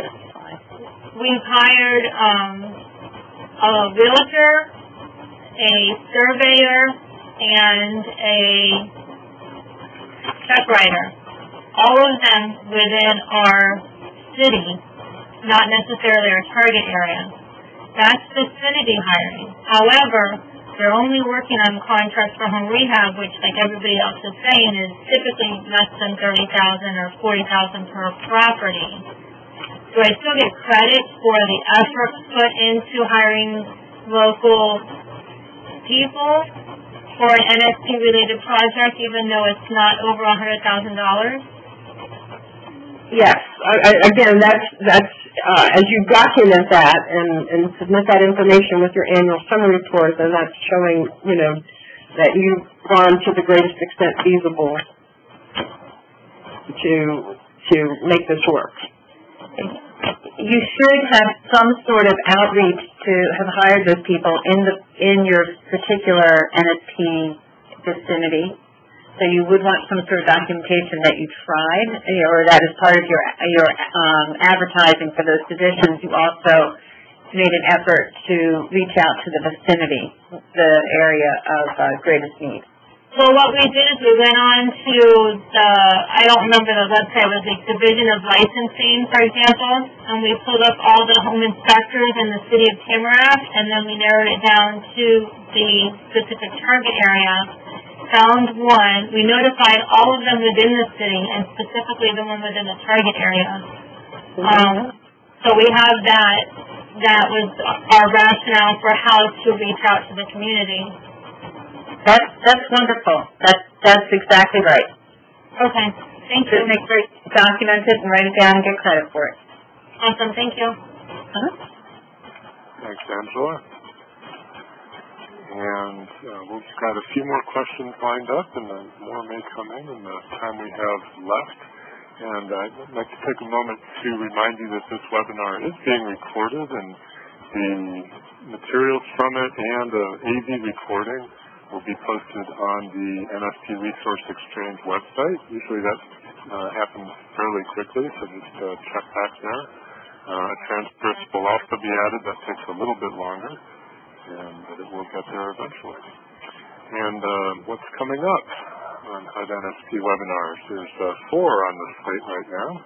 You can see these 4, 3 more in August, and 1 scheduled for September. Actually, I think there's another one now for September 20th on lease purchase that has been added. So you can continue to roll out, and got a greatest hits one, another greatest hits coming on August 23rd. And you can find out about all of those on the NSP Resource Exchange website. So let's go now to, who's up? I think Marcella is up, and after Marcella, we've got Miriam. Hi, Marcella. How are you? Hi. Can you hear me? Yes, we can. How you doing? Doing well, thank you. Well, my question was, I work with the Department of Commerce of North Carolina within the Community Development Department, and we do work with CDBG and NSP as well. Recipients that some of the contracts might be less than $200,000, but even though we look at an aggregate number, so should those recipients that receive less than $200,000, but even though they are part of our main funds, should they report, or should we just ask the subrecipients that have received more than $200,000 to report to us? Okay, I'm trying to understand, Marcella. Are you a grantee? Sort of, yes. I mean, we receive funds from HUD. Okay. And we have non-entitlements. We are the entitlement, and we have the communities with non-entitlement communities. Okay, gotcha. Okay, well, if any, so the folks that you provide assistance, that you pass some of your funds down to are subrecipients, correct? Yeah, we work with all the little, the small cities, all the little towns, and so sometimes we give some of the funds are like less than $200,000. But like my question is because we're talking about like as an aggregate total of what the money will receive from HUD, should they report, or because they receive less money on their contract, we just leave them alone and just report the ones that we have given more than $200,000? Right. If you, the ones that you award, that you have subrecipient agreements for $200,000 or more, ones that do have Section 3 compliance obligations and reporting to you as the grantee. Right.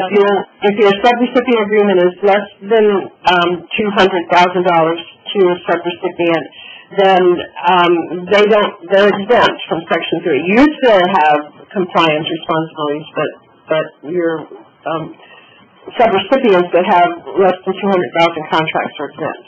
So they're not required to report, but we still can encourage them to keep working. Exactly.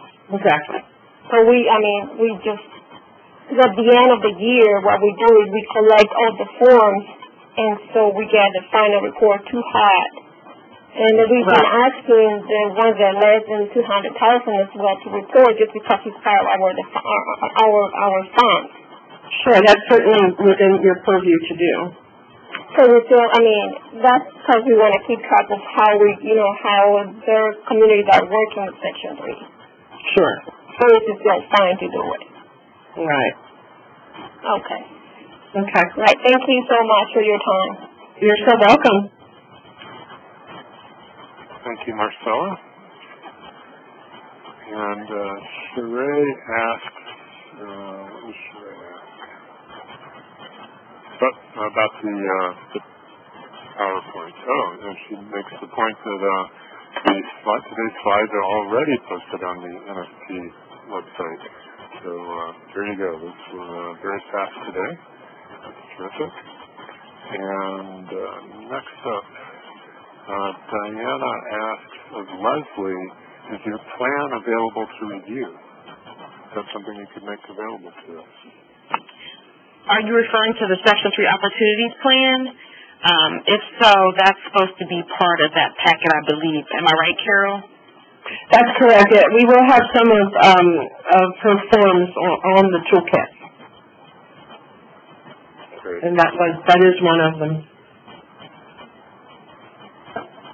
That's excellent. And that is on the Resource Exchange website. Easy answer.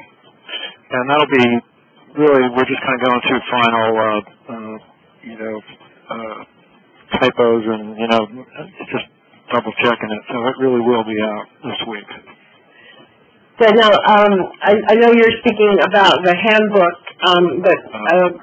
but we have these other forms and other tools that folks can use. Will they be posted at the same time? I think they can be. Were they posted on what's the webinar tent, or? I mean, if they already came in as resource materials for the webinar, then I think. They weren't. No, these were. Well, we can talk offline about that. But these were part of the original submission with the first time we submitted the handbook. We sent all of the forms and samples and examples and stuff like that along. Okay. Well, maybe we just add them back in or something too. Okay. They were kind of separate from the handbook, so. We'll get them up. Okay, we can talk. This is exciting. Good. Let's go to Miriam, who's had her hand up and probably has no blood left in it at all. It's been up for virtual hand. Hi, my name is Miriam Zinter. I'm calling from Rochester, New York with Rochester Housing Development Fund Corp. We're a subrecipient for the City of Rochester doing an acquisition rehab program. None of our contractors have contracts with us in excess of $100,000. However, as a subrecipient, we realize that we are required to meet the regulations per Section 3. One of the things I had done, and then when I had gone to a TA class, was told no, this didn't count, was we've run our housing program since 2002, and the NSP subsidy was a great shot in the arm.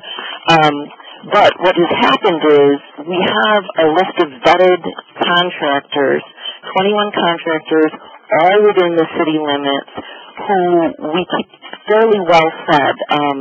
They are vetted in the fact that they meet our insurance requirements, they meet our requirements as far as all EPA certifications, and they meet all of our financial requirements. Because they've been so well fed, I don't think they qualify anymore under Section 3. However, the majority of them live in the communities where we are developing these houses, which are low-income census tracts. So for years, I would write the contractors the amount that we had paid them, the list of their subs. If the subs lived in the low-income area, the amount they had paid their subs. We included the Section 3 language in all their contracts, and we have an annual contractors meeting where we discuss Section 3 regs, and I get back if they've hired someone, who they hired, where the person lived, were they low income, and what efforts they made to get a Section 3 hire. And I was told this is not good. So I'm a little flummoxed. I can imagine. Well, first of all, when we talk about contractors, contracting businesses in themselves may or may not meet the Section 3 business concern definition. So that is apparently they don't, because they don't live in public housing, and they are no longer low and very low-income people, even though some of them were in the beginning. However, they get a lot of work through us. Right. Well, we're talking about two separate things. We're talking about Section 3 residents, which are people who are, currently not employed, who are, or underemployed, who are low-income residents that are looking for employment opportunities. Then we talk about business concerns, which your contractors may or may not meet the definition of. So, I don't think they do. I've looked at A, B, and C of the regs. Right, and so that's what you're describing. So where they can help you meet your goals is that as they need to hire new folks, new people to help complete the rehab and to work on the projects, if they hire from your list of Section 3 residents who are low and moderate income residents who are looking for employment opportunities, and they hire them, then they can help you meet your goals. See, that's the one thing. We don't do work in public housing, and we also don't have a list of residents, on the streets of Rochester that are low income. And we rehab houses throughout the entire city, and most of the census tracts where we rehab are low income census tracts, and most of our contractors are very small, kind of mom-and-pop contractors. So I can say that in the Section 3 paperwork that they've returned, I've seen maybe in the 5 years I've been here 2 new hires. They typically work, mother, daughter, father, son, uncle, and they're very tight, small contractors that we've used now for years, most of them. So, I felt that I was doing a fairly decent job putting in the regulations, making them turn in their method of hires, having a contractors meeting. And then I said, no, you can't count these people. But, you're almost out of time. So, just one thing I would say is that you might want to try to get some new reach out and try to get some new contractors who are Section 3 eligible. And are you sure that these people, their employees' incomes aren't below the 80% of median? No, I've never asked about their employees' income levels, but their employees wouldn't count as new hires within the last 3 years because they've maintained a very stable work crew. And so they haven't had to lay anybody off in any of that time and to redo the 3-year period? We have very consistent work. We do about 100 houses a year, and we have 21 contractors. And typically, they each get about, between 3 and 5 houses each, which seems to keep them pretty busy throughout the year with their families. So they haven't really done a lot of new hires. And, sometimes I feel like I'm just shoveling paperwork, and I'm not really meeting the spirit of what this is. Or maybe I have met the spirit because we've taken low-income people and we've given them such good, steady work that they're doing really well. And was that the spirit of Section 3? To take people that were in not such a good situation and provide them with the work and the skills so that now they actually don't qualify under this income level anymore. So I wanted to interject. This is Leslie. About the Section 3 business concern issue, because you mentioned earlier they didn't meet the first 2 categories under the regulation. Yeah, A and C. Right. Well, couldn't it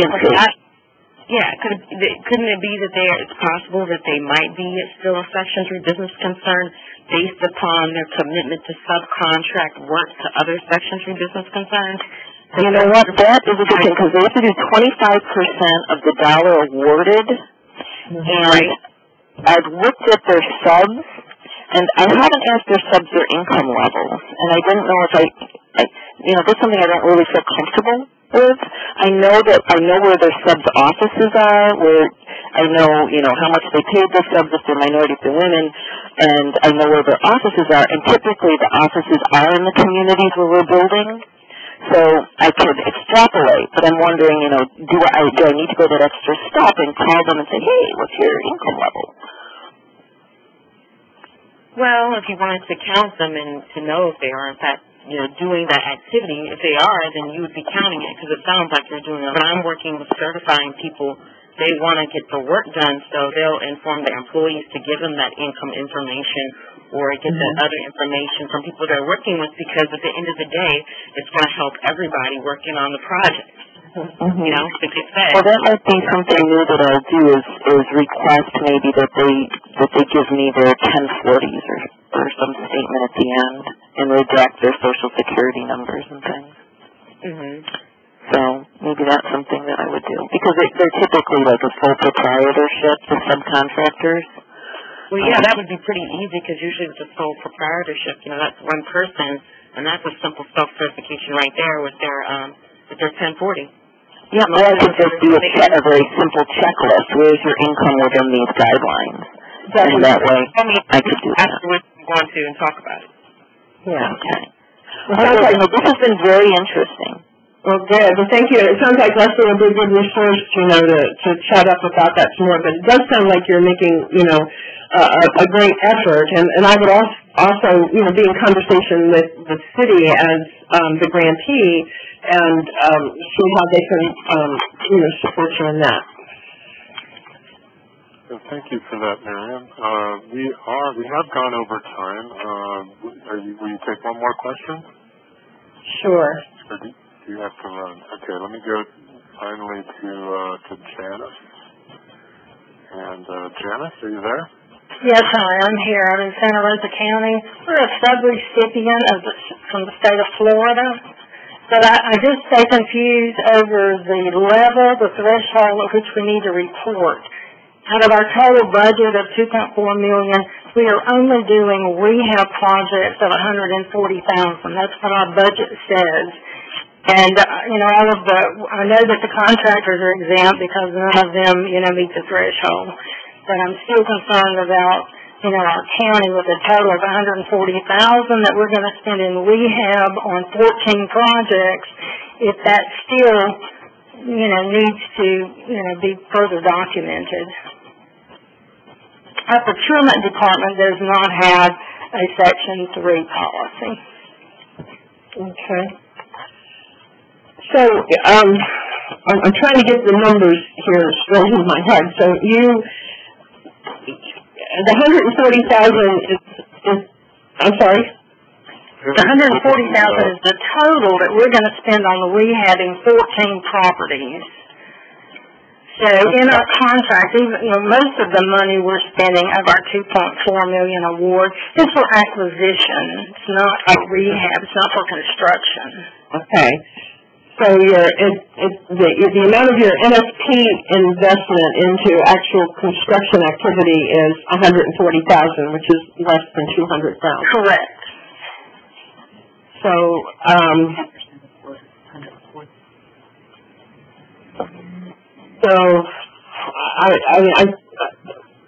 I tend to think then that is exempt from Section 3 compliance, because you are investing less than $200,000 of NSP money into that activity. Yes. Okay, thank you. Great. Thank you, Janice. And that brings us to the end today. And again, when you leave, you'll be automatically taken to a SurveyMonkey form. And we appreciate you taking it. We appreciate it if you would just take a couple minutes to answer the few questions there and give us feedback about this webinar and what you'd like to see in the future.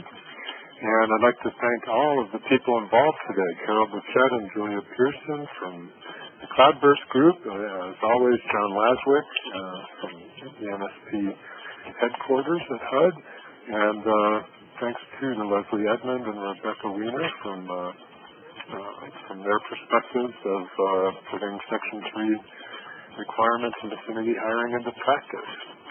And thank you, Ken, for an excellent job of hosting. I appreciate that, Carol. And we will see you all soon on another HUD NSP webinar. Take care, everyone. Bye-bye. Bye-bye.